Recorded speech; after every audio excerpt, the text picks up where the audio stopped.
Hello, everyone, and welcome to our latest episode of Experience Insiders. You know me by now. I'm Alicia Esposito, VP of Content for Retail Touchpoints, and I'm thrilled to have on the show with me today Jeremy Lowenstein, CMO of Milani Cosmetics. Jeremy, thanks so much for being on the show. Thank you for having me. Excited to be here. And we have a lot to get into. We actually were chatting before we went live. I am a consumer of Milani products, the lip oil specifically, but excited to go behind the scenes of the brand, so to speak. First, I'd love for you to share a little bit about Milani as a brand, because although we've been hearing a lot about it lately and recently, it's a pretty established brand, right? So can you give us a little bit of the backstory? Yeah, the brand is 23 years old, started in 2001. And like you said, we've kind of come into our own right now. This is like right time, right place for Milani.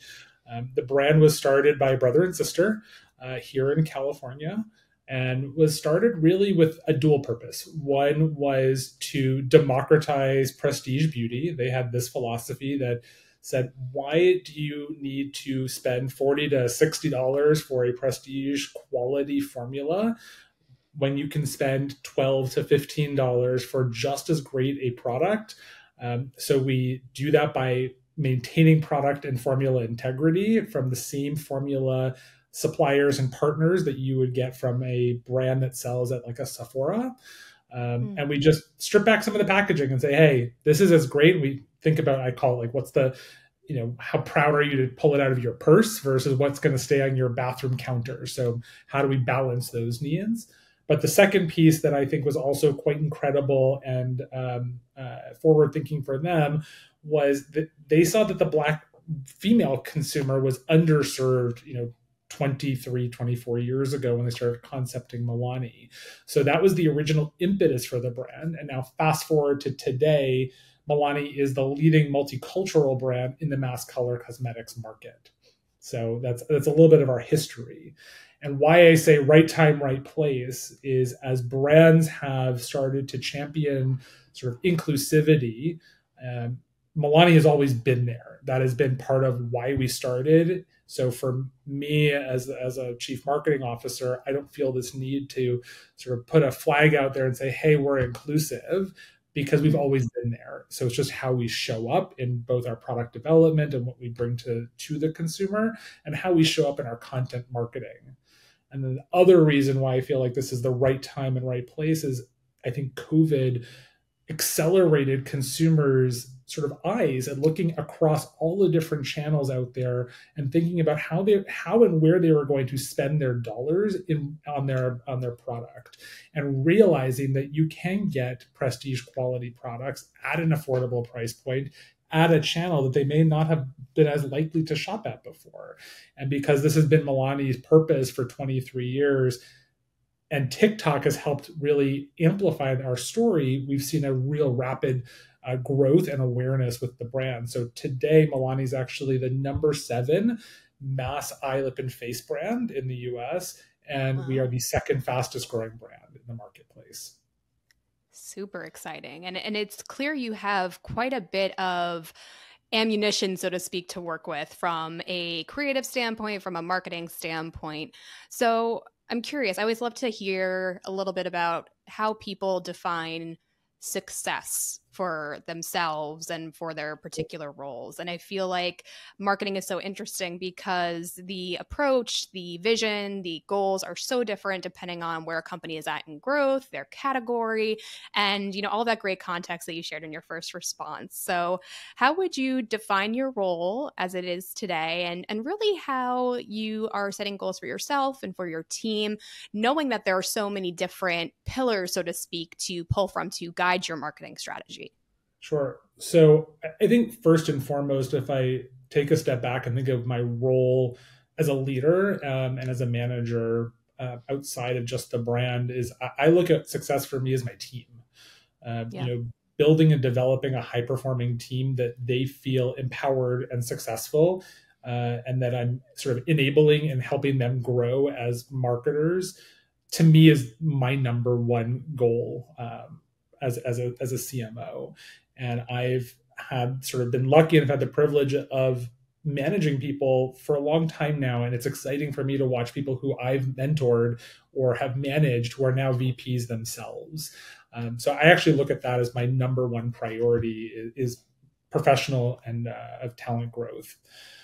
When I think about the role of a CMO, it is ever changing. I think there are so many articles today written about the dynamicism of the marketer. It is one of the functions within a brand that is constantly evolving because of the ever changing landscape of media and how consumers are consuming it, how they are building community. So our role is to stay on top of that, be where the consumer is, listen to and have a dialogue with them, and be where they are.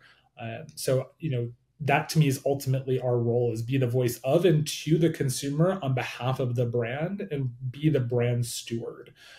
So it's a very important role, but it is also about bringing my internal partners along. So when I talk about building and fostering community, there is the consumer community that is very important, obviously, because they're the ones purchasing. But there's our internal community.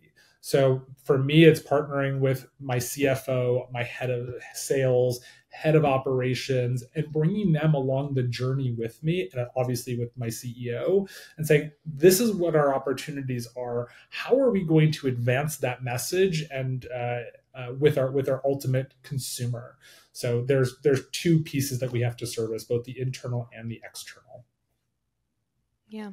I think that's a really great point, because there needs to be alignment, right? And there needs to be consistency internally as far as, what the brand stands for, how the brand shows up, because that impacts ultimately what the consumer experiences as well. And I really want to pull on that thread of Milani democratizing prestige luxury beauty, because I feel like there's been a lot of conversation, probably more so in beauty, around value, and what does that really mean to the consumer in this current climate, always possibly. Yeah. And I'm curious, like, what does this narrative through line mean to you as a marketer? So you mentioned TikTok as a really strong vehicle for the brand and for consumers to kind of share, their experiences with the brand. Can you dig a little bit into like how that particular angle guides your marketing decisions, guides your approach to content? Because I feel like there are probably a lot of interesting ways you can play on that idea of democratizing luxury. Sure. So again, every consumer will have their own definition of what luxury means to them. I think if you first ladder back up to why beauty, especially cosmetics, is such an interesting category to be a part of, it's because from the consumer perspective, it's that like one moment of joy.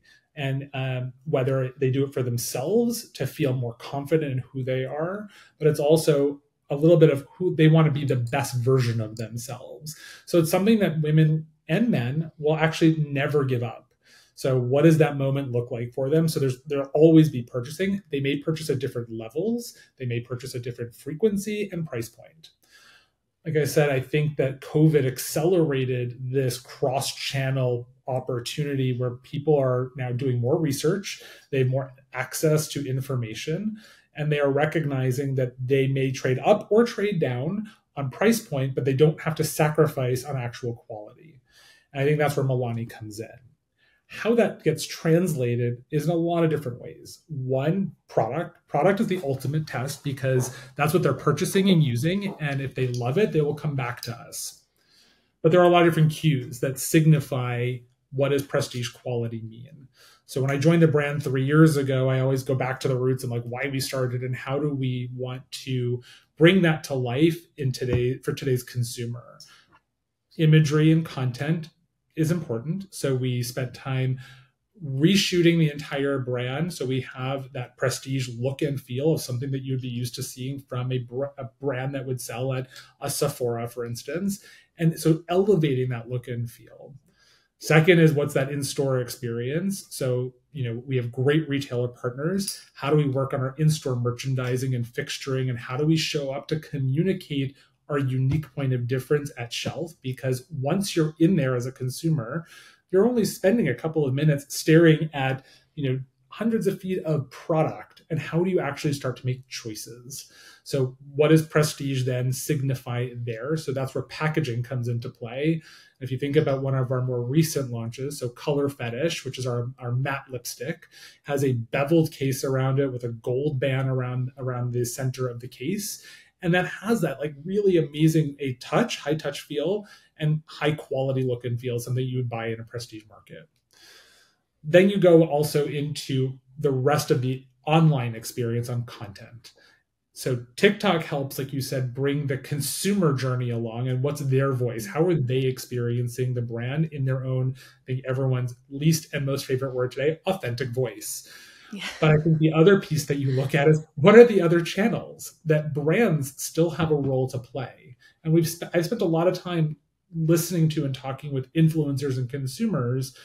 And what roles do brands play? Well, we still have a voice. They look to us to help educate them. So if you think about our brand website, that is the ultimate destination for the best brand experience. What does your brand stand for? What are the products you sell? What are the ingredients? Where are the tutorials?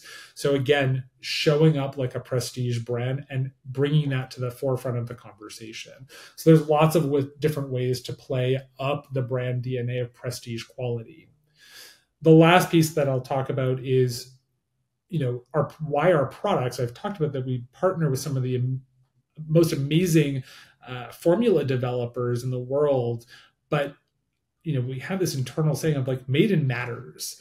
And if you think about other adjacencies like fashion, think about Paris, you think about Italy, that craftsmanship is really critical to the prestige and luxury quality of product.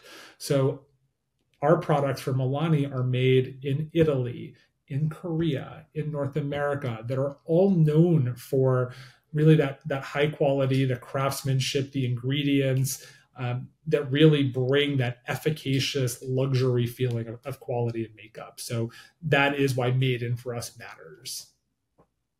Yeah. There's a lot of rich storytelling opportunity there. And I think there's a nice transition to the point you made about, being an inclusive brand, that it's not something you necessarily need to talk about or do talk about, like it just is. And I think that is very powerful. Like there's a story there in and of itself.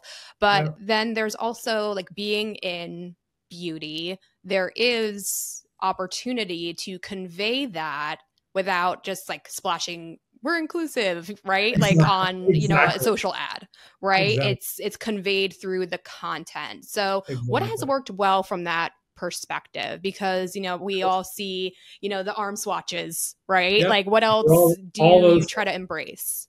So I'm going to call those are now the table stakes. Like that's what you have to do. And I think it starts with the product itself. So if we think about our product categories, I'd say that in beauty, the category that lends itself to the most conversation around inclusive shade development is complexion. So foundation and concealer. Milani, our Conceal and Perfect 2-in-1 foundation, has 45 shades. We were one of the first brands to do that. We have 18 shades of concealer. That's base business now. Where I think we take another step forward is we think about our other categories. So melanin-rich skin is not just about what sits here, but it's also your lips. Our Color Fetish matte lipstick, when we launched that, we started with nude shades. Now, what does it mean to be a nude shade, skin tone shades? We make sure that we are developing with all of our consumers in mind, and we test all of our formulas on a range of skin and lip tones. And when we launched our 6 nude shades, we saw consumers quickly comment on all our social pages and our product reviews, thanking us for developing shades that had the right level of pigment that worked on their lip tone. Same thing with our baked blush. It's one of our entryways into the brand is our iconic baked blush. From the quality, like I said, that's something that's made in Italy, it's handcrafted, but the level of pigment that we put into that product is designed to show up on different skin tones. And that's what it is for us, where it means to be inclusive. So that's the product side. Then for fast forward into the marketing piece of it. So yes, you have the traditional arm swatches, but then bringing in a cast to showcase the payoff of that product that's truly representative of your consumer community is important. So we're always going to have the 5 or 6 faces that you constantly see, and we actually um, scout our talent from actual consumers. We will do street casting, so social casting these days, asking our community of who wants to be a part of our next, product marketing campaign. And when we did some work for our foundation, we had a campaign last year called No Filter, Just Milani, that really focused on why do you use digital filters? Just use our product to really showcase the best flawless version of yourself. We went out and streetcast 45 women and men, and they were from our community. And those faces, show up across our website, but they're also in store. So if you go in store and look at, again, this goes back to what's that experience on educating the consumer and seeing themselves represented. You can go into store, certain retailers will allow you to put on the bull noses or the shelf strips in front of the bottle a face. And it'll be before and after, and you'll actually get to see how that product and that shade works on somebody with someone of your potential skin tone. So again, bringing it all the way through the finish line and saying, we have that for you. And so there's lots of different ways to bring that inclusive nature to the forefront of the conversation.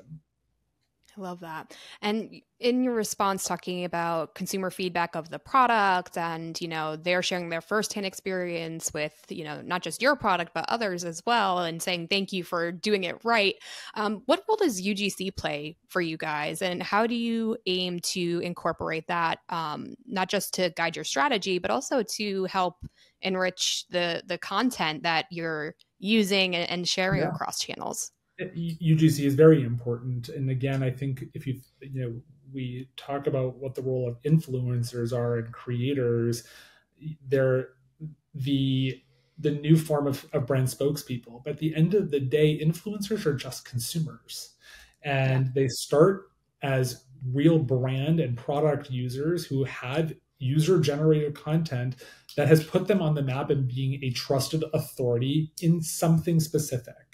And that could be reviewing, complexion products or mascaras, full face, consumers and influencers. So for us, user generated content helps to continue to amplify our message about what our product does for different consumers and how it can be used. So we are constantly doing outreach to new creators and consumers, asking them for permission to continue to use their content both across our owned platforms and also potentially amplifying it with paid media. Because again, consumers want to hear from each other that that peer-to-peer review is really important, along with the backing of brand content. Yeah. I love a good UGC ad, especially video. Like, I feel like some brands are Video so creative. Yeah. Yeah. Agree. And I should have asked this earlier. As far as your target consumer, like, do you guys fall within a certain demo at this point? Like, everybody's talking about Gen Z, for instance. Is that a big Everyone's focus for talking about Gen you, Z. or do you Everyone's go talking about across? Gen Alpha. Again, Oh I think gosh, didn't get me started. yeah. We are, I'd say, predominantly a millennial and Gen Z brand. Okay. I think part of that is, the Gen Z consumer are high experimenters. They want to try everything, which is great. Yeah. And I love that they want to play with all of the different products. They want all the shades, all the things. I think once you are, the millennials who become a little bit more discerning in their purchase choices, and they start to recognize quality. So when we think about, especially in the mass shopping environment that we play in, Milani is a little bit more on the premium version of mass. And they recognize us again for delivering that prestige quality at a little bit more of a premium price than other brands in mass, but more accessible than that you would get from a Sephora, for instance. And so you end up building this a loyal consumer who's probably a little bit older because they're making strategic choices on where they're going to spend their money, and they may use fewer products but are more loyal. Mm-hmm. Yeah, it's really interesting because when you break down the core info of the demographics, like when they were born, there is a really interesting overlap between millennials and Gen Z, especially as we think about now we're seeing like this Y2K resurgence, right? So folks like It myself makes me that, feel very old. when I first heard geriatric millennial as the term, I was like, no. But seeing that resurgence come back is interesting because you're seeing Gen Z be the ones to embrace it and bring it back, whereas millennials are like, don't tweeze your eyebrows too much. So I'm curious, like, how do you guys play with that? Like, looking for Yeah. those interplays between the different audiences that you serve. Yeah, I will quote one of my favorite stand-up comedians, and she calls us, it's like we're the elder millennials, Yeah. and we were there first. But I think it's, trends in like cultural trends are cyclical, just like makeup. Yep. The 90s are having a comeback, but for us, it's, as an elder millennial, it's something that really resonates with us still. But for Gen Z and Gen Alpha, it's new for them, and there is a cool factor, and that can come back in colorways, in memes, in different shapes and figures. So there are ways to bring it back in that have a sort of a retro feel, but still feel elevated for us and relevant to the consumer today. And I think that pattern of sort of cultural resurgence will always happen in marketing. And I think that's part of our role is, again, watch what's happening out there. How are people talking about it? And how do you then, when you adopt it to your brand, does it make sense? Because not everything will make sense for your brand. I think that's what's most important for marketers to think about is what is your brand? What does it stand for? And within these cultural moments, does it fit within your playbook? And if so, how do you then adapt it to feel like it's authentic to your brand? And I think we look at that at Milani all the time, because we're not going to sort of latch on to every single cultural moment that's out there because it may not make sense for us. And that's okay. So I think it's just about having that internal open conversation with my team.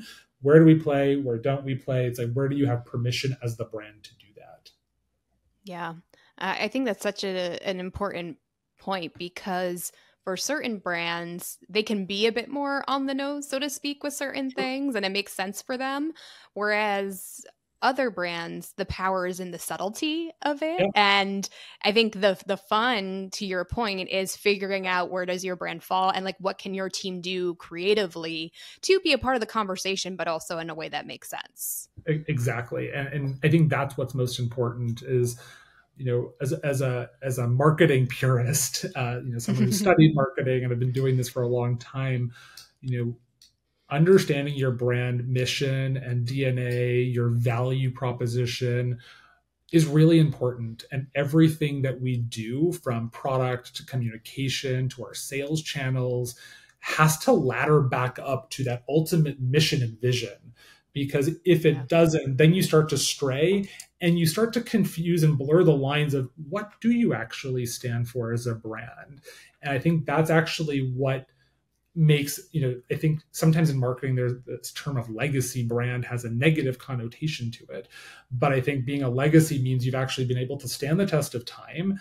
You are true to who you are able to adapt to new cultural norms, but they fit within what your brand stands for, and you can continue to endure over time. I think the barriers to entry today, especially in beauty, are so low. Anyone can create a brand. But does that mean that they'll actually have staying power? So knowing what you stand for, and then when these cultural moments come along, do they fit or do they not? And if so, why? And how do they make sense for you? And then how do you tap into them really matters. Yeah, absolutely. I was going to ask you this later, but I feel like now is very appropriate to bring up this whole idea of brand versus demand because, when we saw a lot of the, D2C pure play brands, be put up on this pedestal and then they came down and there was a lot of debate essentially because these brands were so focused on fast growth and like growth at any cost. And then it became a discussion of, well, where should that demand generation and that growth fall in comparison to brand development? So you're talking about the power of brand and your mission and vision and what you stand for as a brand. Like, how do you guys think about that strategically, tactically?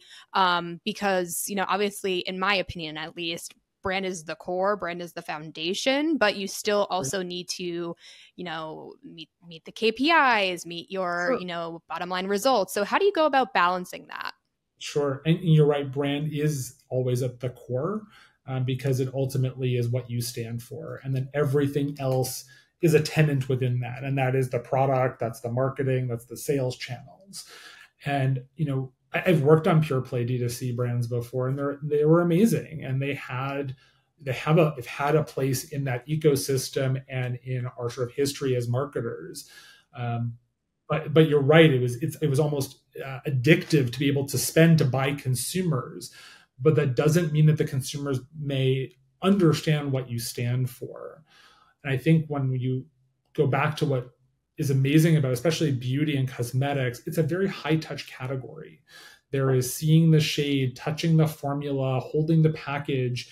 And I think this omni-channel experience of online, offline is really critical, which is why you're seeing a growth of like an Amazon, but you also have the brick and mortar retailers who quickly advanced their sort of their own D2C playbook because they saw that consumers, you need to meet them where they are.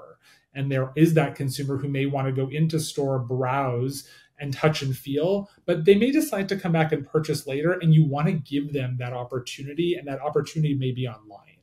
So, I think it is striking that balance of here's the brand, but then how do you create demand is again, what are the cultural moments? What are the, beauty thrives on innovation. So the innovation cycle is pretty constant, whether it's the once a year or twice a year big moments of new launches, or it's the collaborations that you do with an adjacency. For us, so our Fruit Fetish lip oil, we launched about a year and a half ago, and we were really one of the first to market to capitalize on this kind of a new category. And now everybody has a lip oil. But when I sat with my team and said, okay, that we're now in a sea of lip oil, how do we start to stand out to create that demand again for our brand? And what makes us unique in the marketplace? And while all lip oils they're all hydrating, they all have the doe foot applicators, fantastic. What makes ours unique is, yes, we have great shades, but lip oils are meant to be a little bit translucent. What's great about them is the addictive flavor profiles. And that is really unique in the marketplace. And that's why people buy multiples of them, because they want to taste, whether it's the honey fig, the cocoa cacao, the blackberry agave. And when we said, how do we bring these new flavor profiles to the surface of the conversation? For me, it was, you can be very myopic and just focus on the beauty creators, but there's people are multidimensional. What are their other interests? And food and beverage obviously is one of them. Makes sense with Fruit Fetish. We also looked at our TikTok and social channels, and those types of content and creators were resonating and driving engagement, video views, video creation. And so a few months ago, we launched a content series called Chef's Kiss. So very appropriate. Tie into the chef piece of it, tie into the kiss piece of it with the lip product. And we brought on a series of TikTok and Instagram mixologists and chefs. We said, here are our lip oils. We hope you are inspired. Please come up with recipes that really demonstrate what these flavors are and how you would potentially bring them into a food or a drink. And then talk about that in reference to our product. So again, it starts to tap into a cultural conversation, linking and bridging your product and creating a new source of demand, especially if you are a food and beverage consumer, which everybody is, and you're going into, let's say, a Target or a Walmart, and you're shopping for food. You may think of Milani at that point, oh, I saw this Fruit Fetish lip oil. I'm going to go grab that because I thought it was a really cool piece of content. So again, that helps create new demand that may not have been there before. Yeah, I love that you brought up that ultimately we're multidimensional. There are other needs that we have throughout our day, other interests that we have. So looking for those adjacencies and through lines to other brands, other categories, that's kind of where the magic can happen, so to speak. And you've mentioned creators, you've mentioned social, specifically TikTok, quite a bit. But are there any other channels or tactics that are top of mind for you and your team right now? Even things that are emerging and you're still trying to figure out the role that they're playing, you're excited to test out? Sure. I think I'm what makes a marketer, I think a part of what makes them a great marketer is the innate curiosity. And so I'm always curious on how are consumers engaging? Where are they? Where are they?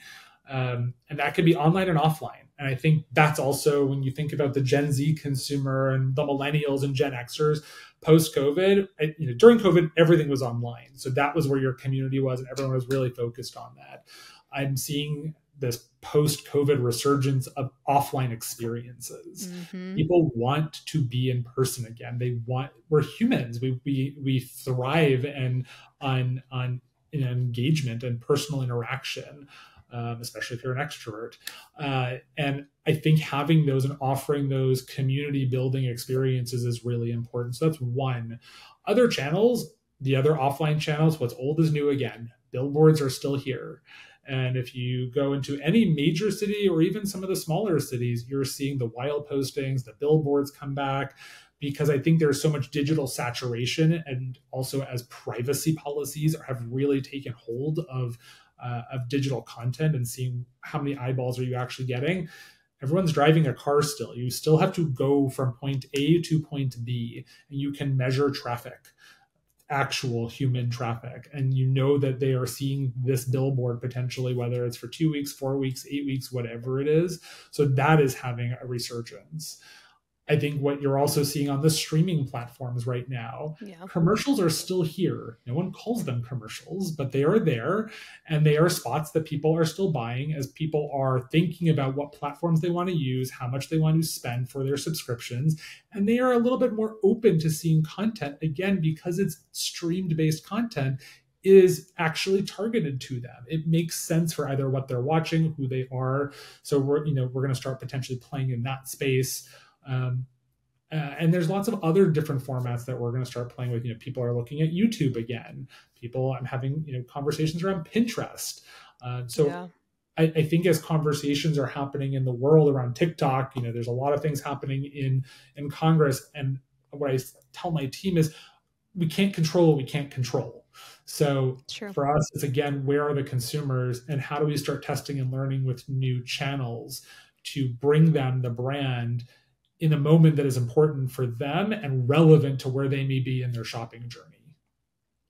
Yeah, CTV is definitely very interesting. But to your point, just traditional billboards, like how that space is evolving to incorporate digital in some capacity. And digital billboards, QR codes. Absolutely.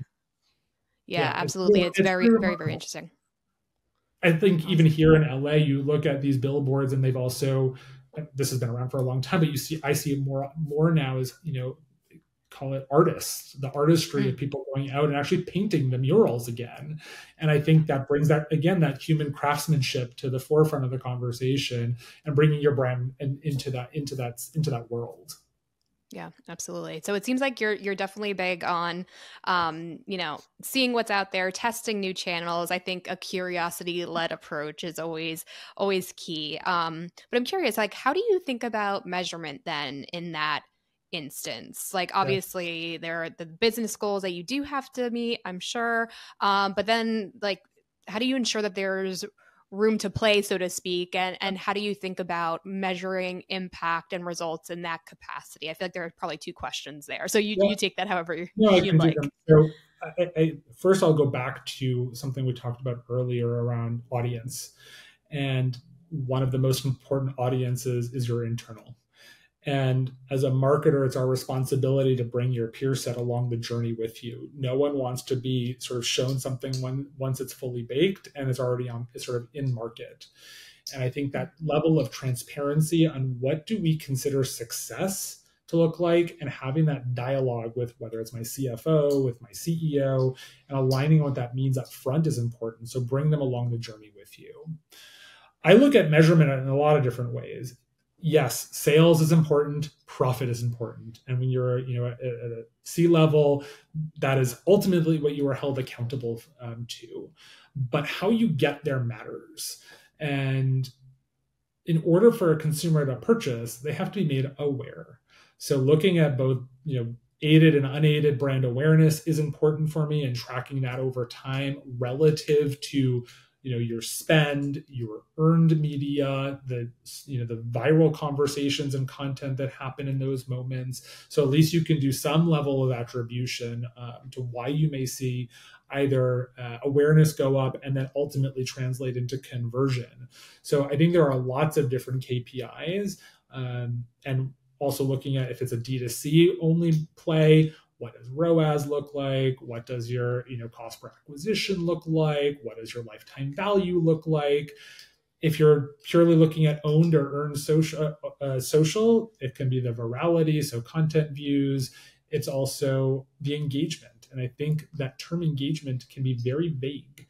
And I work with my team on defining it, because if you think about Instagram or Facebook, that, or even now TikTok, just that constant thumb scroll, and whether it's a like or a heart, that's probably a passive engagement. They may not actually recall what they just saw, but then there's other active engagements where they've either saved that piece of content, reshared that piece of content, commented on it.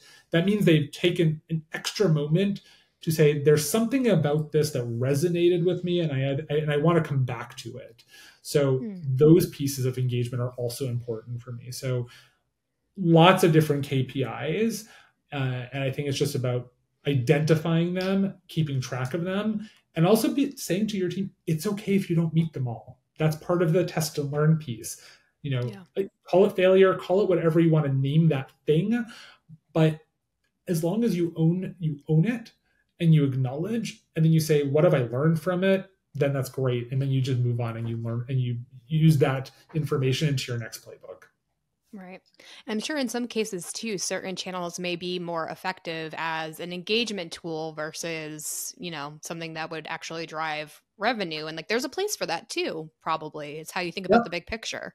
This thing that people would call the funnel is important still. Yeah. Some people think I was going to say. Some people think it's a circle. Some people, it doesn't matter what you call it at this point. But I think what's important is that, when I go back to how I studied marketing, you used to say, how many times do you have to be exposed to a brand or a product to be considered aware? It used to be 3. Now I see statistics of 11, 21, 17. And I think that goes back to just the sheer volume of content and saturation that's out there that we are all exposed to. So you kind of have to hit the consumer a few more times. And it doesn't mean the same piece of content. But that's why looking at your overall ecosystem really matters. Yeah, absolutely. This has been fascinating, Jeremy. But before we close things up, I do want to make sure we go back to the point you mentioned earlier about the role that you play in empowering your team and setting them up for success. Because I feel like we talk so much about the tactics and what's trending in marketing that we don't really get into the fundamentals of what makes a good marketer.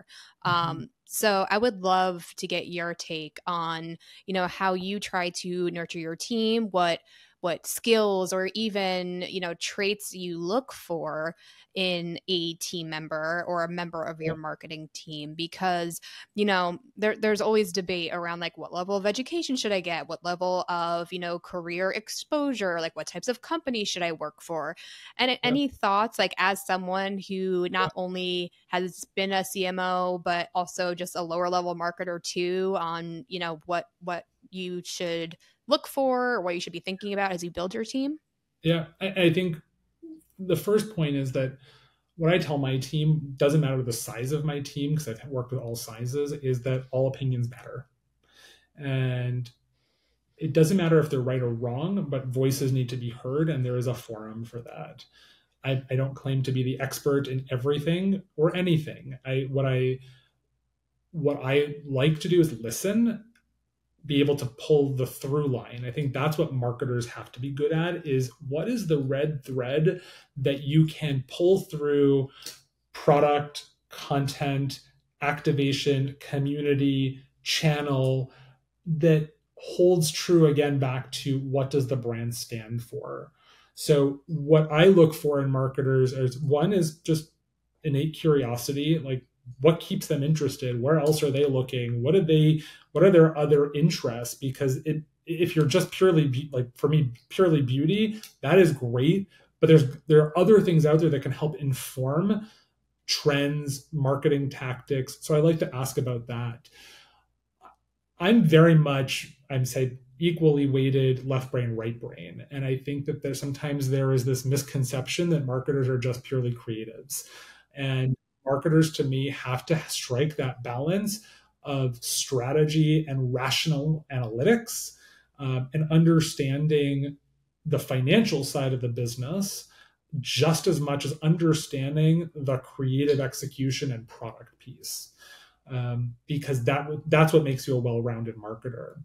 When I do either mentorships or even with my own team, and they think about their career journey, I've been very fortunate to have worked at some of the, I call them, they're iconic companies of the Lauder brands, the Coty brands, and that training that I received there was really fundamental in making me the marketer that I am today. And part of that is they have iconic brands. They have great structure and process and opportunities to sort of swirl within the organization, within different functions in marketing, different brands, different countries.